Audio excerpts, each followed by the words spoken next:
안녕하세요. 오늘 여러분과 함께 아주 흥미로운 자료를 좀 깊이 살펴볼까 해요. 네, 바로 물맷돌 TV 유튜브 채널의 요나서 분석 영상인데요.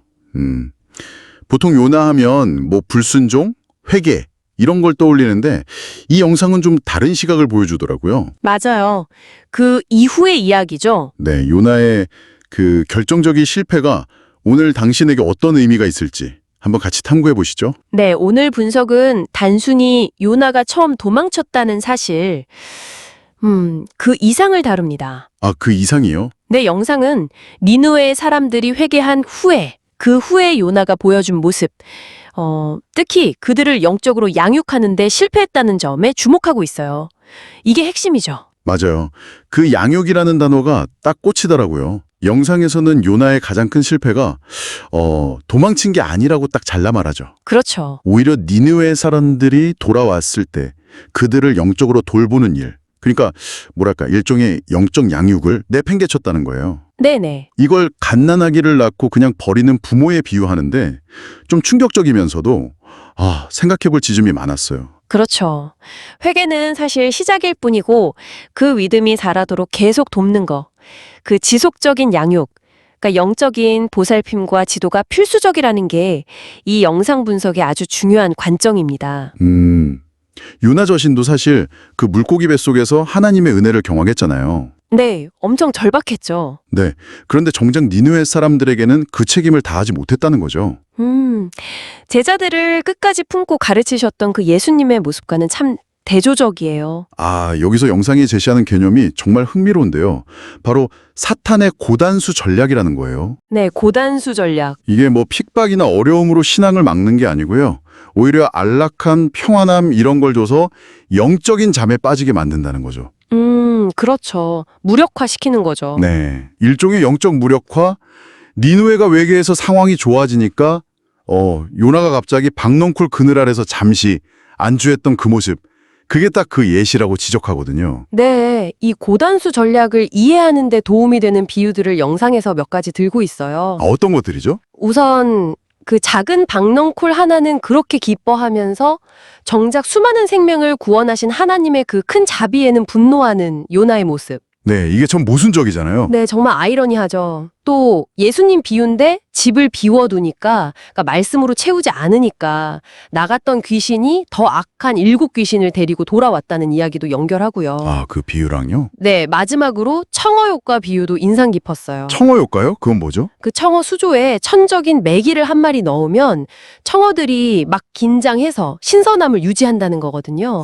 생존 본능 같은 거네요. 그쵸. 신앙에도 어느 정도 건강한 긴장감, 도전? 이런 게 필요하다는 거죠. 핍박이 없어서 미지근했던 그 라오디기아 교회나 평안할 때 오히려 큰 죄를 지었던 다윗 왕의 사례를 보면 이게 무슨 의미인지 좀 와닿아요. 그렇군요. 그러고 보니 영상은 요나의 내면 변화를 정말 극적으로 보여주는 것 같아요. 맞아요. 물고기 뱃속에서는 그토록 절박하게 하나님 찾고 막 성전을 바라보겠다 외쳤잖아요. 2장에 보면. 네네, 살려달라고. 그런데 니느웨 성 밖에 나와서는 그 하나님의 자비에 막 화를 내고 자기 연민에 빠져서 고작 그 박넝쿨 같은 작은 위안에 집착하는 모습. 4장이죠. 완전히 다른 사람 같아요. 그렇죠.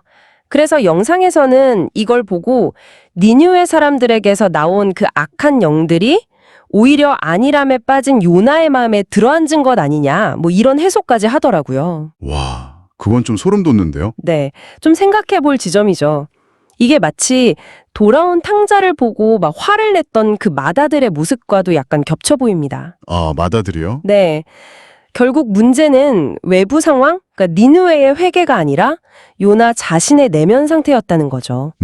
영상이 거듭 강조하듯이 문제는 밖에 있는 게 아니라 안에 있다는 메시지가 여기서 딱 분명해지는 것 같아요. 평안함이 오히려 내면의 문제를 가릴 수도 있다는 거겠죠. 그러네요. 그리고 영상은 여기서 더 나아가서 이 실패의 결과가 엄청났다고까지 주장하잖아요. 네, 그 부분이 좀 충격적이죠. 요나가 니느웨를 영적으로 돌보지 않은 결과 약 40년 뒤에 바로 그 아수르, 니느웨에게 북이스라엘이 멸망당했다는 해석까지 내놓죠. 네, 그 연관성을 지적하죠. 한 사람의 사명 실패가 민족 전체의 비극으로 이어졌을 수도 있다는 거. 와, 이건 정말 무서운 이야기예요. 바로 이 지점에서 오늘 우리에게 질문이 던져지는 것 같아요. 영적 안일함이라는 게 과연 얼마나 위험할 수 있을까?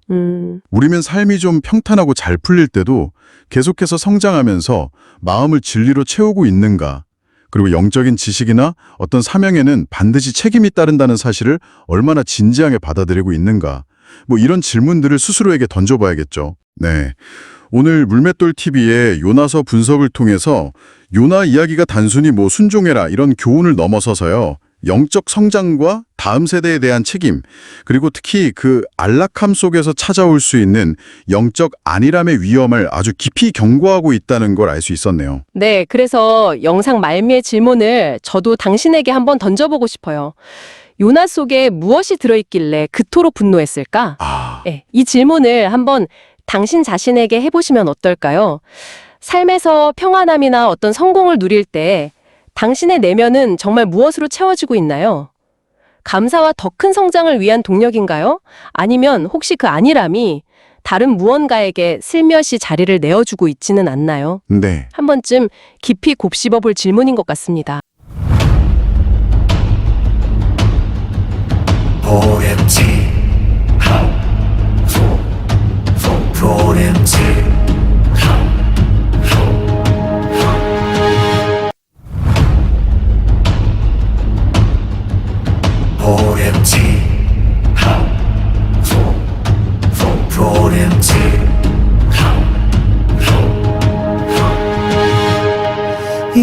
요나 니왜 성의 하늘의 혁명가로 파송했건만 허리띠 풀려 오려 삼켜져 천하의 쫄보가 되었다. 그가 40일 동안 소돔을 향한 아브라함처럼 무릎 꿇었다면 그가 40일 동안 갈렙과 여호수아처럼 하늘의 그림을 그렸다면 그가 40일 동안 이승만처럼 반석 위에 내게 기둥을 박았다면 그분은 이 땅에 혁명의 불씨로 오셨다. 마국간에서 혁명의 울음을 터뜨리셨고 요단강에서 혁명의 불도장 받으셨고 십자가에서 물과 피로 혁명을 완수하셨고 다락방에서 땅끝까지 혁명의 불을 던지셨다. 너와 나는 하늘의 불을 품은 자이다. 나와 너는 혁명가로 부름받았다. 너와 나는 거룩한 혁명이 타오르고 있다. 혁명은 하늘의 불을 품은 자만, 혁명은 자유의 맛본 자만, 혁명은 목숨을 내건 자만 할 수 있다.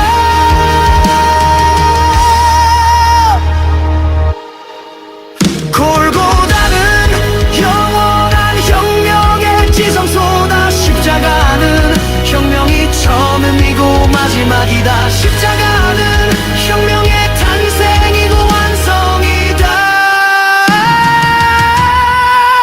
너와 나는 하늘의 불을 품은 자이다. 나와 너는 혁명가로 부름받았다. 너와 나는 거룩한 혁명이 타오르고 있다. 혁명은 하늘의 불을 품은 자만, 혁명은 자유의 맛본 자만, 혁명은 목숨을 내건 자만 할 수 있다.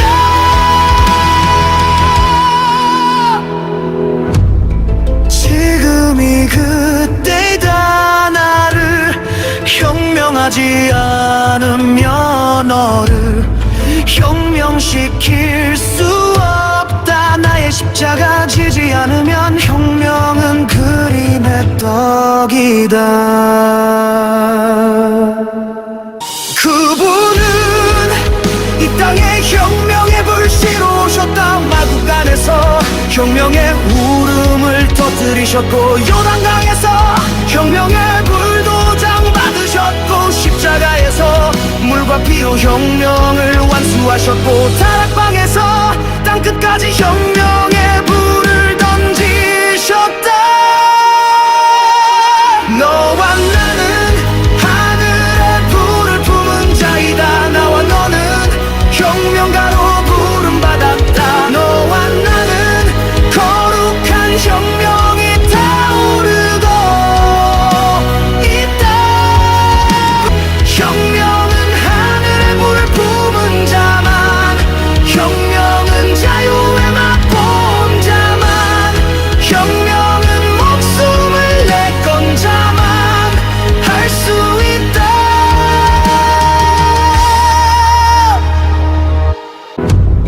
지금이 그때이다. 나를 혁명하지 않으면 너를 혁명시킬 수 없다. 나의 십자가 지지 않으면 혁명은 그림의 떡이다.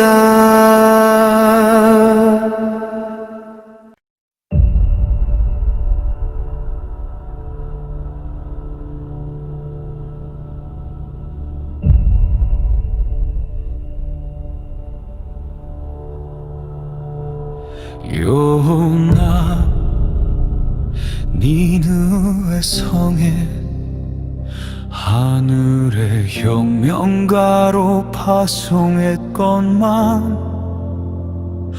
허리띠 풀려 오히려 삼켜져 천하의 줄보가 되었다.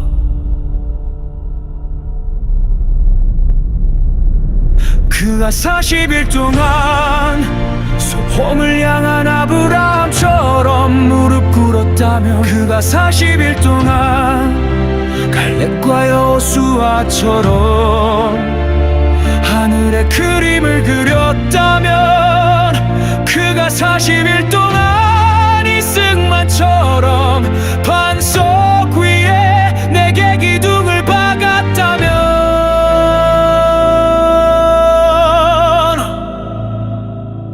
그분은 이 땅의 혁명의 불씨로 오셨다. 마축간에서 혁명의 울음을 터뜨리셨고, 요단강에서 혁명의 불도장 받으셨고, 십자가에서 물과 피로 혁명을 완수하셨고, 다락방에서 땅끝까지 혁명의 불을 던지셨다.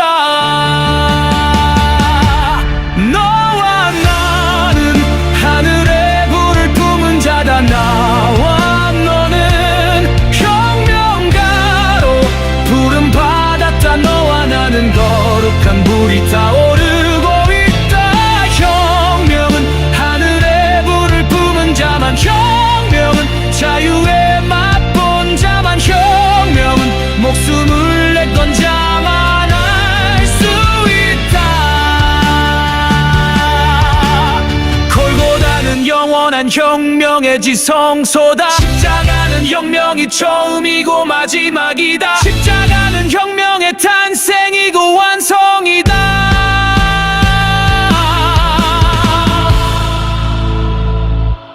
너와 나는 하늘의 불을 품은 자다. 나와 너는 혁명가로 부름받았다. 너와 나는 거룩한 불이 타오르고 있다.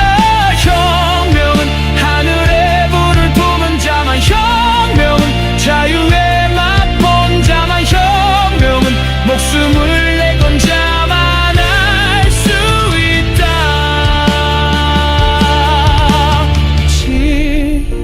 지금이 그때다. 나를 혁명하지 않으면 너를 혁명시킬 수 없다. 나의 십자가 지지 않으면 혁명은 그림의 떡이다.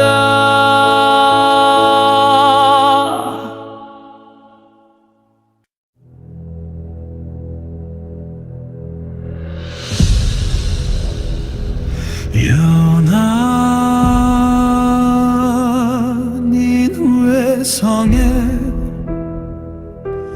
하늘의 혁명가로 파송했건만 허리띠 풀려 오히려 삼켜져 전하의 쫄보가 되었다.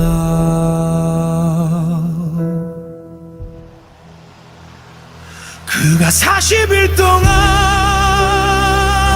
소돔을 향한 아브라함처럼 무릎 꿇었다면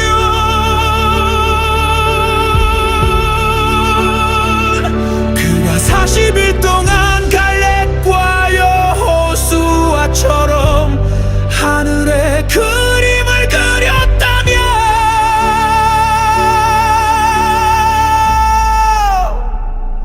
그가 40일 동안 이승만처럼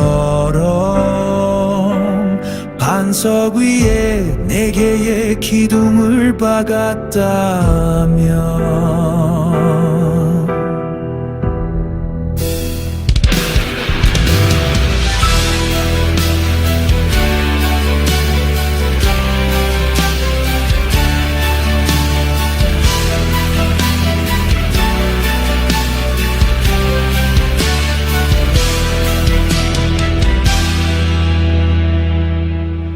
그분은 이 땅의 혁명의 불씨로 오셨다. 마국간에서 혁명의 울음을 터뜨리셨고 요단강에서 혁명의 불도장 받으셨고 십자가에서 물과 피로 혁명을 완수하여서 땅끝까지 혁명의 불을 던지셨다.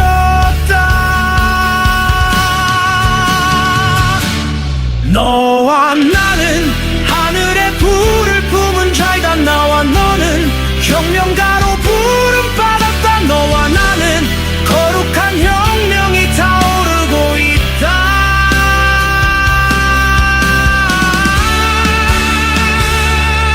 혁명은 하늘의 불을 품은 자만, 혁명은 자유의 맛본 자만, 혁명은 목숨을 내건 자만 할 수 있다. 골고다는 영원한 혁명의 지성소다.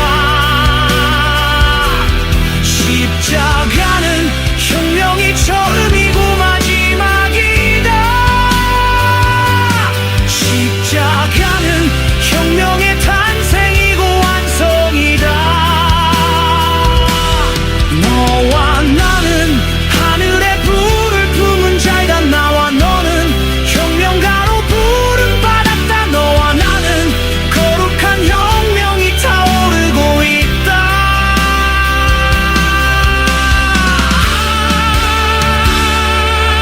혁명은 하늘의 불을 품은 자만, 혁명은 자유의 맛본 자만, 혁명은 목숨을 내건 자만 할 수 있다.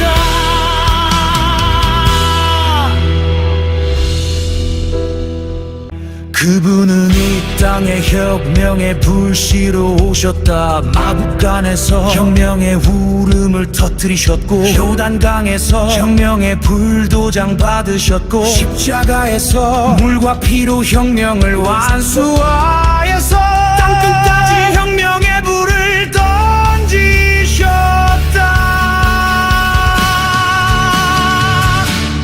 너와 나는 하늘의 불을 품은 자이다. 나와 너는 혁명가로 부름받았다. 너와 나는 거룩한 혁명이 타오르고 있다.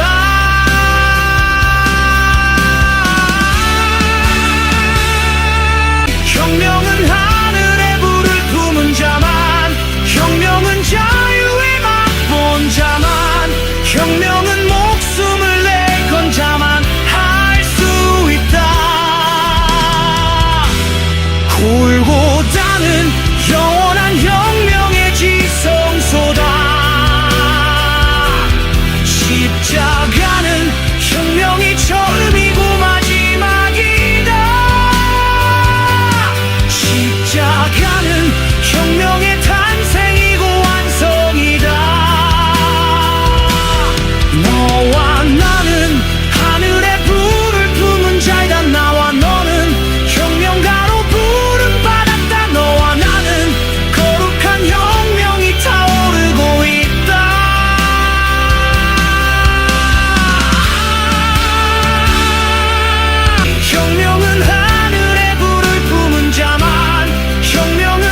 그때이다. 나를 혁명하지 않으면 너를 혁명시킬 수 없다. 나의 십자가 지지 않으면 혁명은 그림의 떡이다. 지금이 그때이다. 나를 혁명하지 않으면 너를 혁명시킬 수 없다. 나의 십자가 지지 않으면 혁명은 그림의 떡이다.